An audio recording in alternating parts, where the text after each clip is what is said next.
Oh, okay, I'm shorter than I thought.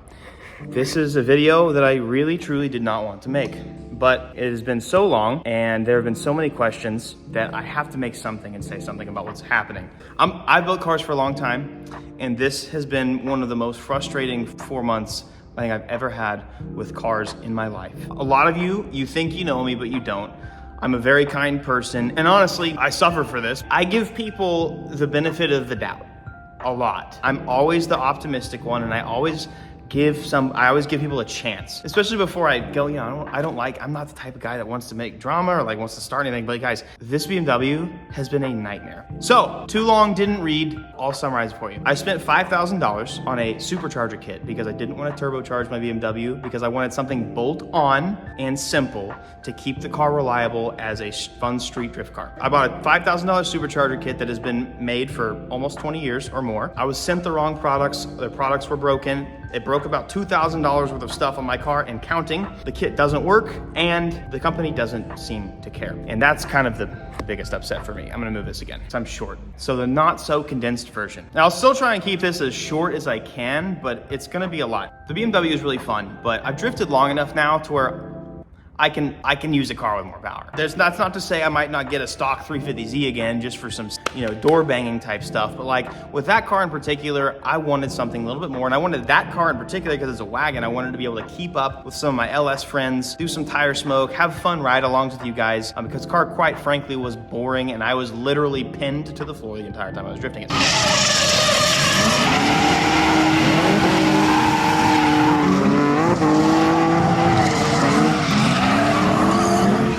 My thought was, hey, I'm gonna, instead of turbocharging a car like I always do, which I should have just done anyways, let's go ahead, I wanna buy a tried and true Supercharger Kit. This kit, I found VF Engineering's Supercharger Kit. I don't know exactly how long it's been made, but there's forum posts about VF dated back to like 2005, 2006.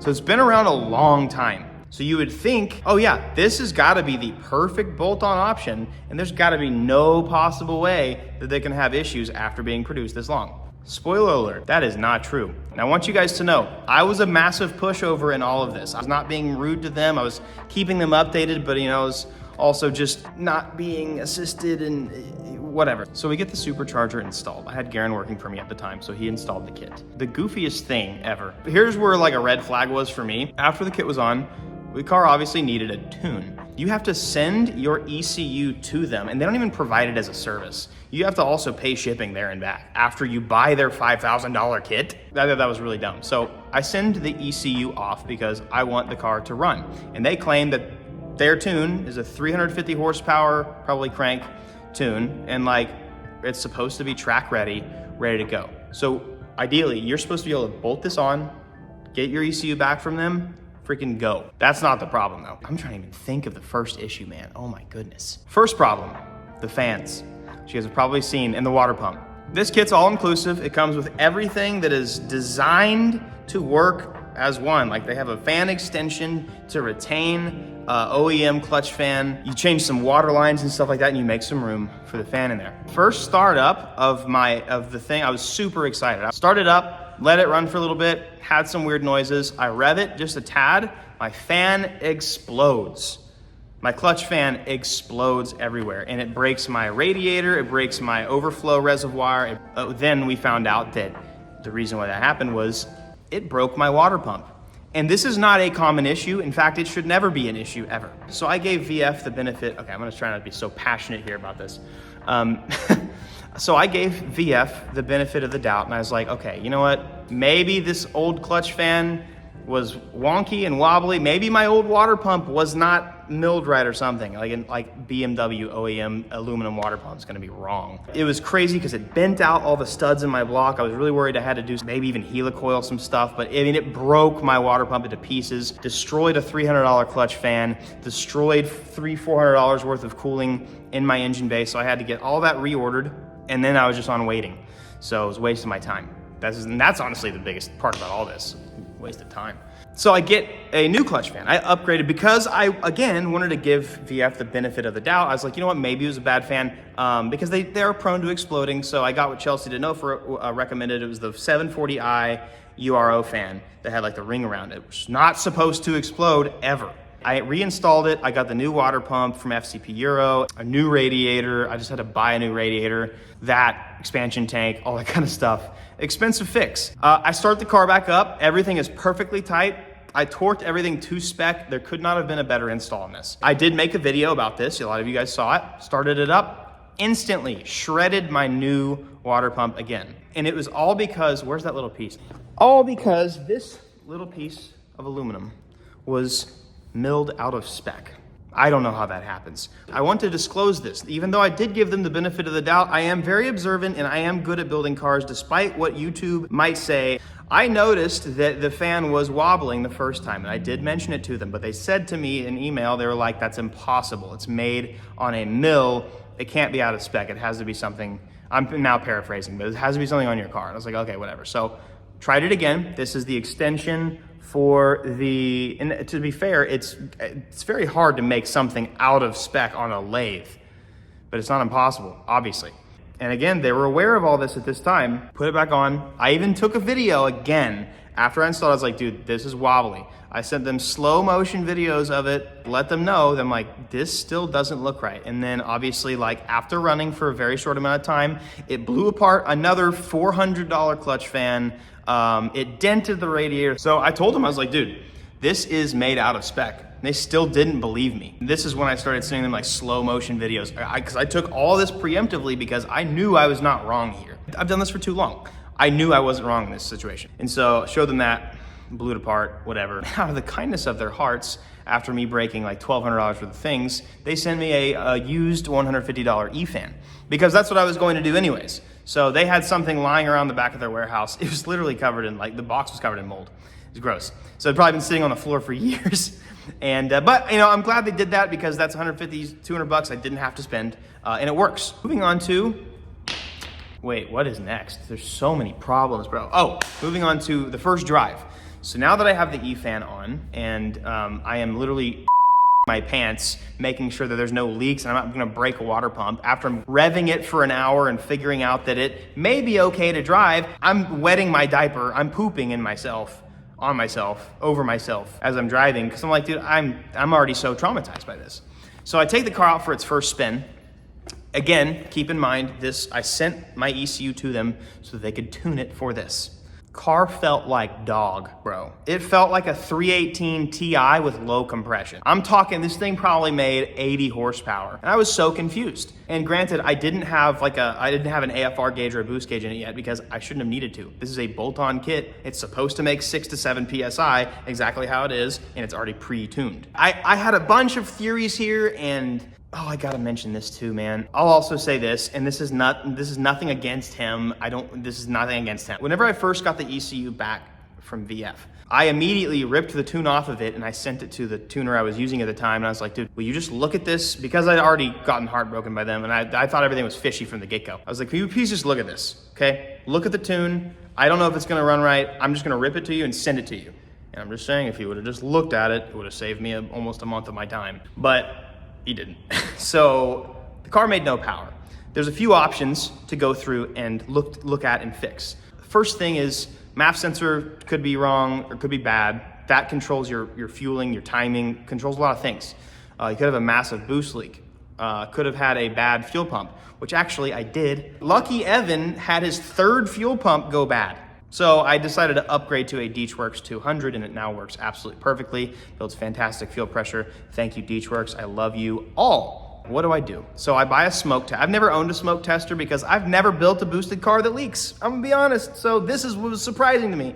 Use a smoke tester, and I did actually with this figure out that, and this wasn't the problem, but Garen did all of the vacuum lines wrong and it wasn't the problem. Took it back out, still no boost. As I would drive it more, it would just get worse and worse. Like the car, it was almost like it was in limp mode, but it wasn't in limp mode. And I do want to disclose the whole time, 90% of the BMW people that thought they knew what was going on were all wrong, just for the record. Putting that out there. This is very unique issues that I was very aware of that nobody was listening to me about.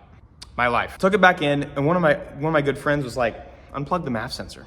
See what happens after you do that, because the car wouldn't rev.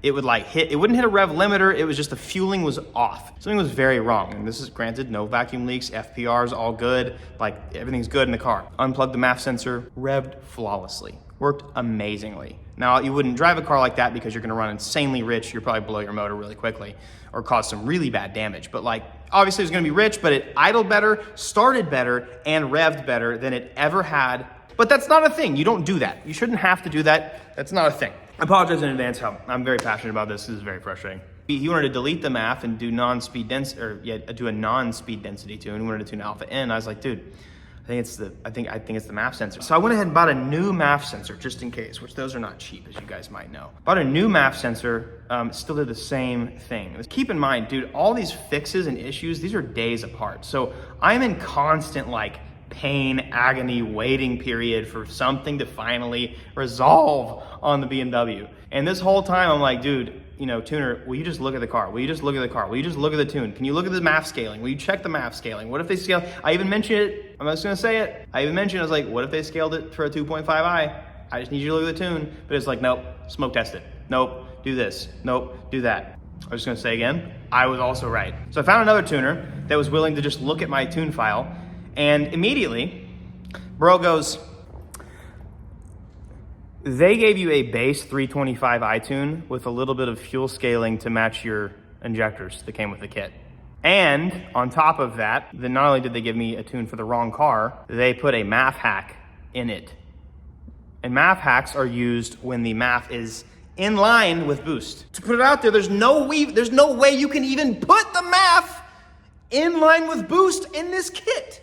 So they literally did, I don't do. This tuner, named Jonathan from Austin area, super helpful. Sorry, I just got something in my eye. Probably was just passion floating around the air. He immediately fixed it and it was like, go take it for a drive. AFR is perfect, car drove amazing. The whole time, MAF hack was the problem. And the fact that it was 325. And I want to put out there too, when you buy this kit, you have to be very specific about what engine you have. Like, I have a 3.0, I have an MS43. It is blank, blank, blank, blank, blank. You even list your mods. It's like, they knew all this. And they still gave me a base 325i map off of MS4X, if you, any BMW tuners out there. Base MS4X tune, 325i with a MAF hack. So he fixed it. The car drove well, but it still didn't go into boost. He was like, you know what? Put a boost gauge on it. I was like, not a bad idea. The kit should be making 6 to 7 pounds of boost, they say. This is honestly where it gets a little more discouraging and a little more infuriating. So the tuner's like, I'm not gonna touch the car, and I'm gonna be honest, I'm not gonna waste either of our times. This is not the infuriating part, but he's like, you need to go check and see if you have any boost leaks, because I can't do anything if you're making 0 pounds of boost. Obviously, respectable. I redid every single vacuum line correctly, ran the exact same. Took it for a drive again. And I'm trying to condense this, guys, I promise you I am. Took it for a drive again, still no boost. It's getting discouraging at this point. There is no boost leaks. I've, again, back pressure tested the kit multiple times. 0 boost leaks. At this point, I think, yeah, it was a day in the middle of the week. I literally told myself, I give up. Because this car was supposed to be at Circuit of the Americas at Super Lap Battle, and I missed that because of all this garbage. I was like, okay, I'm not gonna do anything unless somebody comes over and help me, because I am so tired of touching the car. I can't mentally even handle it anymore. It's getting so frustrating. And so my good friend Dustin, who's been helping me out on a lot of the 370Z stuff, amazing guy, builds some super cool resto mod cars. He worked for an IMSA racing team. He's the real deal. He knows what he's doing. So he came over to help me. And first thing he does is like, you know what? Take the intake manifold off. Start fresh. And some of you guys might be cringing right now because intake manifolds on a E46, not the most fun thing in the world to do. We redid everything and made sure all of the lines were absolutely perfect. Absolutely perfect. We had every vacuum source perfect. Everything was installed exactly how it should be. This was like a day or two before CODA. Stayed up till like 2 a.m. working. Super thankful that he came over. He was a big, massive help. Everything, I mean, we took apart the charge piping. We pressure tested that. There's no boost leaks in the entire system. There's no crack in the intake manifold. There's nothing going on. Everything's retorqued to spec. There's not a single misfire, not a single code. Nothing is happening. It should be perfect at this point. Oh, I missed a very crucial part, actually. We gotta talk about this. When Dustin was over, we had the intake manifold off. We looked at the diverter valve, or the bypass valve, same thing. So the diverter valve was allegedly new in box. I pulled it back off to make sure it was like routed correctly, and it was fine. I looked at it, the diaphragm was folded. And so it was allowing boost to pass through. It wasn't sealing. So I pressure tested it and made sure the valve still worked, and it did, but it was not sealing. So there was boost literally going back into the intake, so it wasn't going into the motor. So to me, I was like, oh, that's gotta be the problem. That's gotta be the problem. For the record, I had VF on the phone and stuff. Dude, after literally admitting on the phone, like, oh yeah, you definitely have a bad diverter valve. Okay, so like send me a replacement. He just didn't say anything. Like, nothing. They still have not offered to do anything. I do not want to throw anybody under the bus. I hate doing this, but I need you guys to know my life has been so frustrating and discouraging the past couple months because of everybody else's lack of help and lack of expertise even, or lack of good morals. I take it out for a drive the next day. And at this point, this is the day I was supposed to be at Circuit of the Americas. Still no boost. No boost at all. So my final, I'm confused. There is literally nothing else to do. Every charge piping has been pressure tested. Like, charge piping's on there. There's 0 boost leaks. There's not a single possible leak or issue with this car at the moment. It should, as from the beginning, bolt on and be perfect.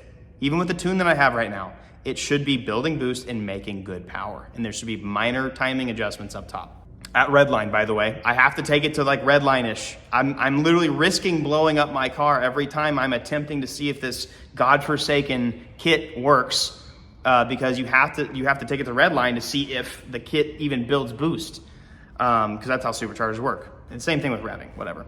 My very last option was maybe there is something boost is being lost somewhere, right? Or it's going somewhere in the intake manifold and escaping. So here's what you do to know how much boost you are actually pushing.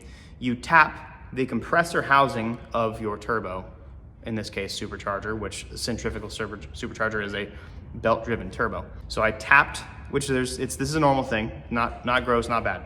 Tapped the supercharger, read the boost at the supercharger instead of the intake manifold, because the intake manifold is always going to be pulling vacuum. Your supercharger is going to be pushing 0 PSI pretty much, like at that, like it's gonna, yeah. So put it on, got a video of it. Like I'm at red line bouncing off of the rev limiter, 1 PSI. 1.5 maybe. And then you'll see it spike after I let off the throttle. That's because I forgot to tell you too. After the diverter valve thing didn't fix it, I blocked it off. So there's nowhere for the air to go. I am surging air around the charge piping. There's no escape for it at the moment.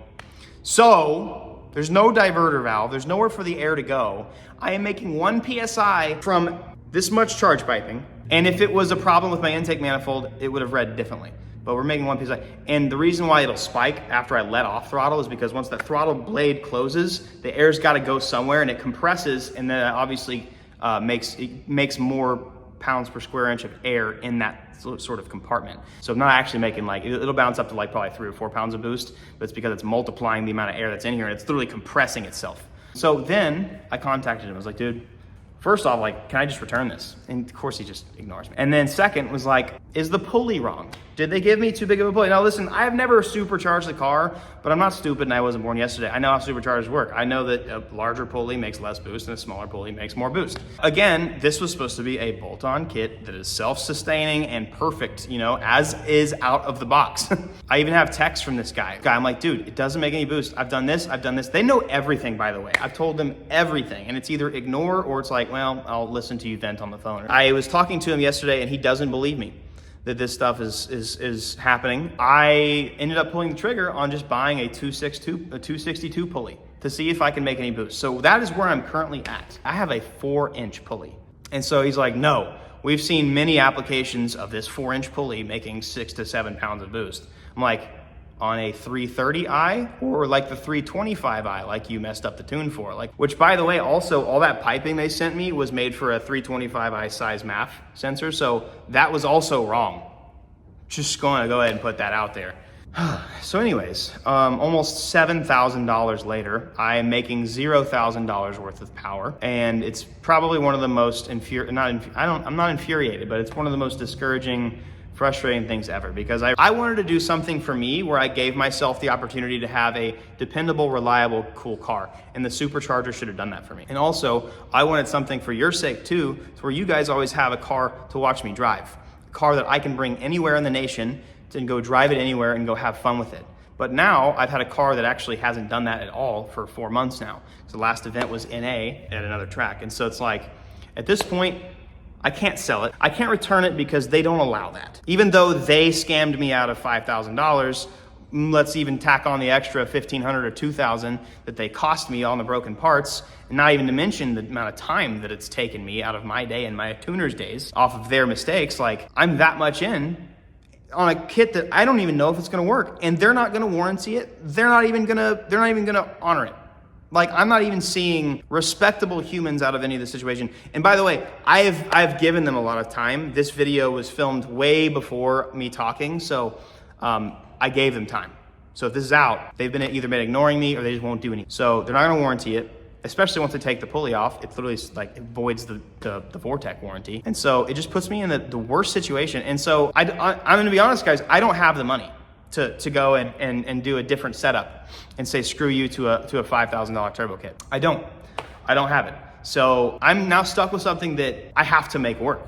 I have to figure it out, because I'm no way going to just sink that much cash for no reason, just to go back to like NA or something, just to drive the car or something like that. I am very discouraged. I'm gonna be honest. I like to be vulnerable with you guys. It's not whiny, it's being transparent, and that's who I am, that's how I am. You know, a lot of this is frustrating because like I did give them the benefit of the doubt, and I was really patient with everybody. I was patient, ignored by them, ignored by tuners, ignored by everybody else. Like I give everybody the time of day that they need. And it just feels like I'm constantly being run over and let down. And I can never express that, right? Because it comes across as whiny. Of course it does, because it's technically, you know, it's complaining to some extent. But I can't even describe to you guys how difficult my life has been the past couple of years. And this has been icing on the cake. The fact that I spent almost all the money I had left on a non-pro car to do something fun to keep me driving. I have somebody out there that is just completely unwilling, flipping me the bird, saying, sucks for you, thanks for your business.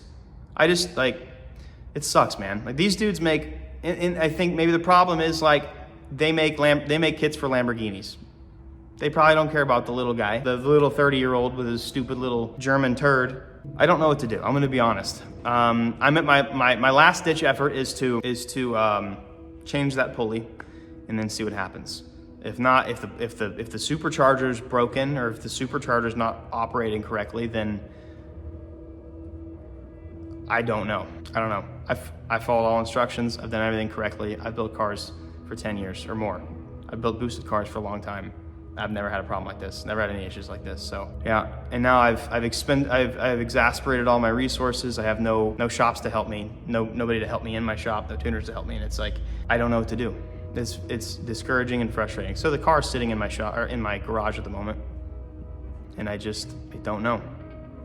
I wish I knew, and I wish I had a better, you know, my whole life's work has been to try and make you guys, bring light into the world, make you guys happy through what I'm enjoying. And the things that I have been put through the past couple of years, it's been impossible to enjoy, so that it's been impossible to make good content. And I've seen it reflected through the numbers of my channel. It's the hardest thing to see ever, because I'm still putting the same amount of effort as I always did. I am just getting screwed over constantly. And sometimes, guys, it's just like that. Sometimes life just doesn't work out.